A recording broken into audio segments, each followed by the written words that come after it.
Hello everyone, आप सभी का अपने यूट्यूब चैनल तीज क्लासेस में स्वागत है। आज हम डिस्कस करेंगे अनसीन कम्प्रीहेंशन को कैसे सॉल्व करेंगे। देखिए, सबसे पहले आपने क्या करना है, आपने अपने अनसीन कम्प्रीहेंशन के अंदर जितने भी क्वेश्चंस दिए हैं उनको रीड करना है। कम्प्रीहेंशन जो है कम्प्रीहेंड से बना है, इसका मतलब होता है टू अंडरस्टैंड। कम्प्रीहेंड वर्ड का मीनिंग टू अंडरस्टैंड। तो देखिए, आपने क्वेश्चंस को रीड कर लिया है। क्वेश्चंस को रीड करने के बाद अब आप पैसेज को पढ़ेंगे। जब आप पैसेज को पढ़ेंगे तो आपको हल्का हल्का आइडिया हो जाएगा कि इस क्वेश्चन का आंसर ये है। आप उसको पेपर में थोड़ा मार्क कर लेंगे, वहीं पे उन क्वेश्चंस को, उनके जो आंसर हैं आपको लगता है। अब कुछ क्वेश्चंस देखिए डायरेक्ट होते हैं। Direct question W H family से रिलेटेड, जैसे हु का आंसर पूछा है, व्हाट का, वाई का, वेयर का, व्हेन का, विच का या हाउ। इनका आंसर डायरेक्ट पैसेज के अंदर होता है, वहाँ कोई बच्चों को दिक्कत नहीं आती, लिख लेते हैं बच्चे। तो दूसरी बात है, कई बार वहाँ पे जो है थिंक एंड राइट वाले क्वेश्चन होते हैं, उनके लिए हमें सोचना पड़ता है। इसके लिए हमें अपने माइंड में जो है 4 वर्ड्स रखने हैं। पहला है स्किमिंग, मतलब आपने पैसेज को पढ़ना है एक ओवरव्यू लेने के लिए, वो पैसेज किसके बारे में है। फिर उसके बाद हम करते हैं स्कैनिंग का काम। स्कैनिंग का मतलब एग्जैक्ट इन्फॉर्मेशन फाइंड करना कि इसका आंसर ये है या नहीं। इसके लिए हम क्या करेंगे, देखिए इन्फ्रेंस और स्किपिंग, दो वर्ड बोल रहा हूँ मैं।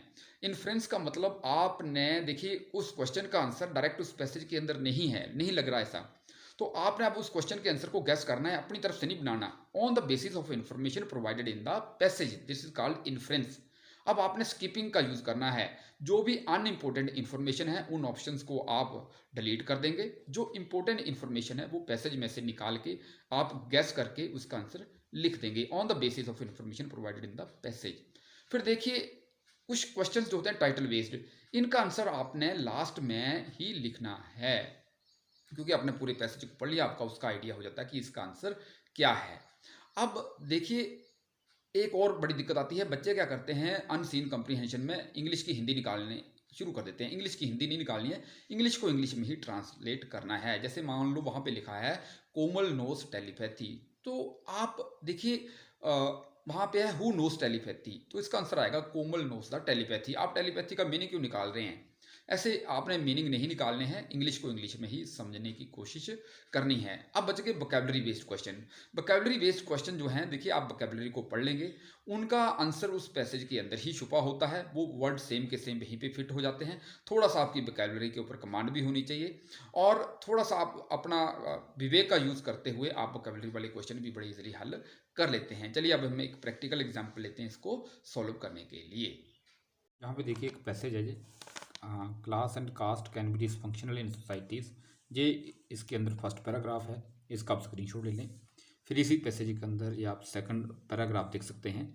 The most serious consequence of class differentiation is that it makes difficult, से लेकर ये ट्रमेंडस तक है ये सेकंड। फिर इसके अंदर ये हमारे पास थर्ड पैराग्राफ है, class and caste organisation concentrate से लेकर इन स्ट्रेटिफाइड सोसाइटीज़। फिर इसके बाद देखिए ये इसके क्वेश्चंस हैं। अब इस क्वेश्चन, इनके क्वेश्चंस देख लीजिए आप। ये है इसका क्वेश्चन नंबर 1 का ए पार्ट, आगे इसका पार्ट 1, पार्ट 2, पार्ट 3 और पार्ट 4। फिर आगे क्वेश्चन नंबर 1 का बी पार्ट है, देख सकते हैं आप। फिर इसके बाद इसी का क्वेश्चन नंबर 1 का part C, find from the passage words which mean the same as the following. ये इनके मीनिंग हमने ढूंढने हैं। अब इसको कैसे सॉल्व करना है, देखिए अब मैं मान के चलता हूँ कि आप इस पूरे क्वेश्चन, सबसे पहले हम क्वेश्चंस को पढ़ना है, तो मैं मान के चलता हूँ कि आपने क्वेश्चंस को पढ़ लिया है। उसके बाद हम पैसेज पढ़ेंगे। अब कैसे सॉल्व करेंगे, देखिए द फर्स्ट क्वेश्चन क्या है, the main thrust of this passage is on. Main thrust मतलब ये मेन थीम के बारे में पूछ रहा है। तो जब भी पेपर के अंदर टाइटल या थीम वाला क्वेश्चन आए, इसको आप थोड़ा लास्ट में करेंगे, एकदम नहीं करेंगे, थोड़ा रुक जाओ, इसको हम बाद में सॉल्व करते हैं। अब सेकंड क्वेश्चन देखिए, which of the following statement is true about a class system. अब है human resources are fully utilised. अब बोलता ट्रू कौन सी है, जहाँ पे देखिए ये क्या लिख रहा है, that it makes difficult the fullest use of humans. Difficult हो गया यूज़ करना, लेकिन इट मीन्स ये तो बोल रहा है फुली यूटिलाइज, तो इट मीन्स ये ऑप्शन हमारी गलत है। जहाँ पे हम कौन सा मेथड यूज़ कर रहे हैं, स्किपिंग कर रहे हैं, जो अनइम्पोर्टेंट इन्फॉर्मेशन है उसको हम क्या कर रहे हैं, डिलीट कर रहे हैं। ये जो क्वेश्चन है ये IQ बेस्ड क्वेश्चन है, इसमें एग्जामिनर हमारा IQ देखना चाहता है। तो इसके लिए देखिए हमने एक बार पैसेज पढ़ लिया है, तो हमें इसका एक पूरा आइडिया मिल गया जी किसके बारे में है। दूसरा, अब अनइम्पोर्टेंट इन्फॉर्मेशन को हमने डिलीट कर रहे हैं। इट जनरेट्स सोशल इक्वली, हाँ इक्वलिटी, इससे सोशल इक्वलिटी जनरेट होती है। लेकिन यहाँ पे देखिए यहाँ पे हाँ देखिए and power unequally among people, ये तो अनइक्वली बोल रहा है, तो इट मीन्स कि ये ऑप्शन भी हमारी नहीं आएगी। हाँ इसके बाद देखिए देयर इज़ नो कंपटीशन, ऐसा कहीं भी नहीं लिखा है इसके अंदर, तो ये ऑप्शन भी नहीं आएगी। आगे लिखा है it is exceedingly uncongenial to the development of talents, ये जो क्लास सिस्टम है ये अनकंजीनियल है डेवलपमेंट ऑफ द टैलेंट्स। अब देखिए अनकंजीनियल वर्ड आपको पूरे पैसेज के अंदर कहीं भी नहीं मिलेगा, तो इसका आंसर क्या है? थोड़ा सा पैसेज 2 के अंदर आइए, देखिए यहाँ पे हम इन्फ्रेंस का यूज़ करेंगे। इन्फ्रेंस मीन्स कि हम अपने पैसेज को पढ़ेंगे और इसके अंदर जो इन्फॉर्मेशन है उसकी बेसिस के ऊपर अपने आंसर को गैस करेंगे। तो देखिए यहाँ पे क्या लिखा है, the discovery recruitment and training of functionally important talent is extensively hampered, तो टैलेंट जो है एक्सटेंसिवली हैम्पर हो रहा है। आगे थोड़ा देखिए the loss of undiscovered talent की बात कर रहा है, और it's inefficient use to society is incalculable. आगे देखिए यहाँ पे the competition capable persons have been eliminated. अच्छा आगे रेवोल्यूशन रूथलेसली डिस्ट्रॉय टैलेंट, तो यहाँ पे जितनी भी, हाँ आगे देखिए डिस्ट्रॉयड टैलेंट, जितनी भी बात हो रही है पैसेज के अंदर वो क्या कह रहा है, क्लास सिस्टम जो है वो अनकंजीनियल है, इससे पूरी जानकारी यही मिल रही है जो हमने अभी देखा है। तो इसका मतलब जो हमारी इसकी ऑप्शन ये है, इस तरह से आपने यूज़ करना है, अपना इस क्वेश्चन को सॉल्व करना है। तो इसका आंसर आएगा 4th ऑप्शन। आगे देखिए by human resources the author means natural resources, various types of human beings, human talents, goods and services. अगर आप पैसेज 2 के ऊपर थोड़ा सा देखिए, आप पैसेज 2 को पढ़ेंगे तो देखिए फुलेस्ट ह्यूमन रिसोर्सेज का क्या मतलब है। इसके बाद जितनी भी बात है वो ह्यूमन टैलेंट की बात ही कर रहा है इस पैसेज के अंदर। देखिए जहाँ पे इंपॉर्टेंट टैलेंट लिखा है, उसके बाद अनडिस्कवर्ड टैलेंट लिखा है, फिर और देखते हैं टैलेंट कहाँ पे लिखा है, हाँ in the graph purchase age, हाँ destroyed talent, the destroyed talent, talent की ही बात हो रही है। तो देखिए ये भी क्वेश्चन आईक्यू बेस्ड है, इसका आंसर भी हम डायरेक्ट क्वेश्चन नहीं है। तो बाय ह्यूमन सोर्सेज का मतलब जहाँ पे नेचुरल सोर्सेज भी नहीं आएगा, various types of human work और ह्यूमन टैलेंट्स ही आएगा, जैसे कि हमने पूरे पैसेज 2 के अंदर देख लिया। ह्यूमन सोर्सेज के बाद ह्यूमन टैलेंट ही लिखा हुआ है, जहाँ पे कोई और ऑप्शन फिट नहीं आएगी। Goods and services produced by the human talents, ये ऑप्शन भी नहीं आएगी, तो इस थर्ड की ऑप्शन आएगी सी। आगे देखिए in a class system what is the fate of talented people seeking merit, उन जो क्लास सिस्टम है, जो fate of talented people seeking merit, उनका क्या फेट है। तो यहाँ पे देखिए पैसेज पैराग्राफ 2 के अंदर, हाँ तो हाँ देखिए capable persons have been eliminated, capable person जो एलिमिनेट हो गए हैं, when they have stood in the way of the grasp for power, purges within upper classes in some revolutions have ruthlessly destroyed। तो हम कह सकते हैं रूथलेस एलिमिनेशन हो रहा है। तो ये एक तरह से डायरेक्ट आंसर है, इसका हमें पैसेज के अंदर ही मिल गया था, डायरेक्ट क्वेश्चन है, इसका आंसर हमें डायरेक्ट मिल गया।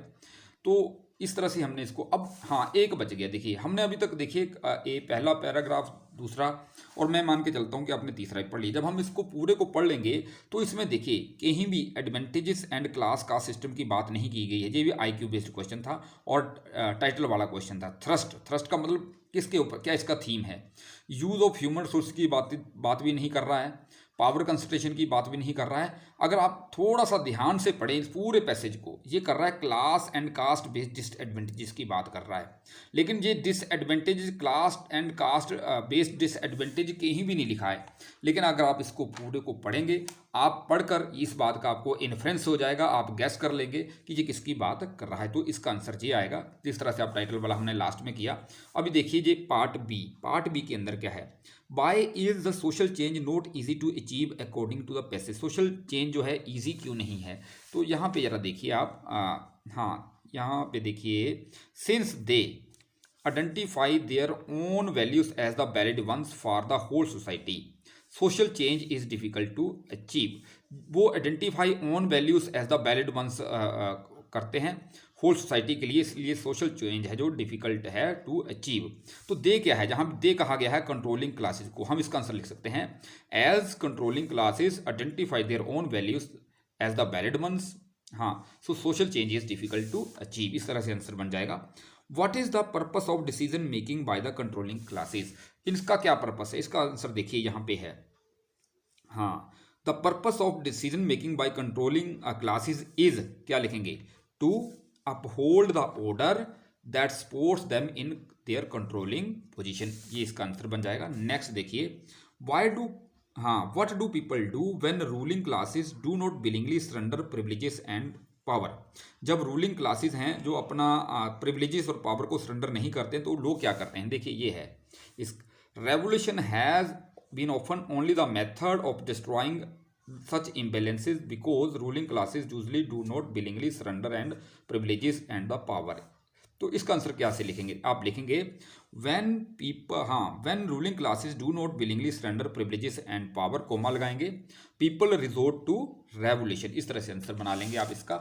इसके बाद देखिए, हाँ, ये थर्ड क्वेश्चन था हमारा, बोलता find from the passage words which mean the same as the following, पहला है इनफ्लेक्सिबिलिटी, पैरा 1 में, तो इनफ्लेक्सिबिलिटी में यहाँ पे देखिए class systems of what ever degree of rigidity, ये आएगा इनफ्लेक्सिबिलिटी, इसका सिनोनिम आ गया रिजिडिटी, हाँ, तो जहाँ पे पूरा फिट बैठ रहा है। दूसरा देखिए जहाँ पे वर्ड है एबोलिश्ड, पैरा 2 के अंदर, तो पैरा 2 के अंदर देखिए जहाँ पे, हाँ, ये लिखा है कहीं, हाँ, देखिए जहाँ पे have ruthlessly destroyed human talent calculating through, आगे देखिए capable persons have been eliminated, capable person have been abolished, abolished, और जहाँ पे फिट बैठ रहा है तो इसका मीनिंग आ जाएगा eliminated, लेकिन कई जगह पे आप destroyed भी इसका मीनिंग लिख सकते हैं, eliminated लिख दो चाहे destroyed लिख लो, दोनों का मीनिंग लगभग सेम होता है।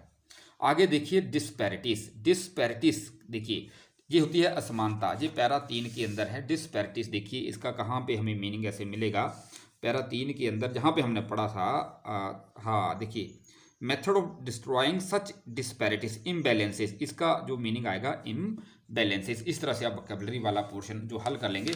अभी देखिए इसको पेपर में कैसे राइट करना है, पेपर में आप देखिए question number 1 part A, first की ऑप्शन डी थी तो फर्स्ट के सामने डी लिख दिया, सेकंड की ऑप्शन भी डी थी, थर्ड की ऑप्शन सी थी, फोर्थ की भी सी, ऐसे लिखना है। फिर क्वेश्चन नंबर बी, बी का फर्स्ट पार्ट कैसे लिखेंगे, as the controlling classes identified their own values as the valid one, social change is not easy to achieve. Second question का आंसर क्या था बी का, the purpose of the decision making by the controlling classes is to uphold the order which supports them in their controlling position। Third question का answer कैसे था, when the ruling classes do not willingly surrender privileges and power the people resort to revolution। उसके बाद देखिए हमने जो है vocabulary वाला क्वेश्चन कैसे किया है, इनफ्लेक्सिबिलिटी का मीनिंग रिजिडिटी, एबोलिशन का एलिमिनेटेड, थर्ड का डिस्पैरिटीज का imbalances. So thanks for watching video, इस वीडियो को शेयर करें, लाइक करें और इस तरह के वीडियो देखने के लिए मेरे चैनल को सब्सक्राइब करें। So have a nice day.